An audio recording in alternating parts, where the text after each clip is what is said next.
Bien, donc, comme je vous l'ai dit juste avant, une petite vidéo juste pour vous montrer comment on peut utiliser la calculatrice. On vous l'a déjà montré normalement, mais pour faire les calculs d'images que nous venons de voir dans la vidéo précédente.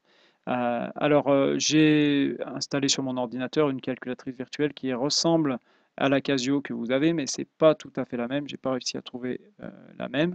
Donc la voici. Et vous allez devoir rentrer l'expression algébrique de votre fonction. Donc pour ceci, à peu près à ce niveau-là, vous avez une touche qui s'appelle X, c'est celle qu'il faudra utiliser, mais moi, ce n'est pas les mêmes.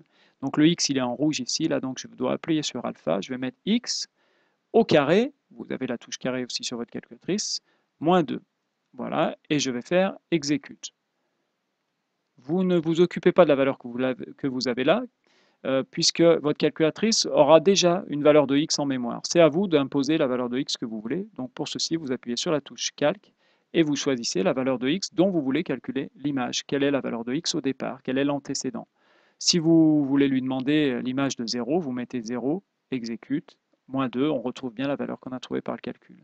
Et notamment, si vous voulez demander l'image d'un nombre négatif, pour éviter les erreurs d'oubli de parenthèse, vous réappuyez sur calque autant de fois que vous le voulez, et vous choisissez par exemple la valeur moins 2, exécute, et vous verrez que vous trouvez bien 2, qui est la valeur qu'on avait trouvée. Alors que si vous oubliez les parenthèses et que vous tapez moins 2 au carré moins 2, vous ne trouverez pas la valeur 2. Pareil, recalque, pour moins 3, on devrait trouver 7.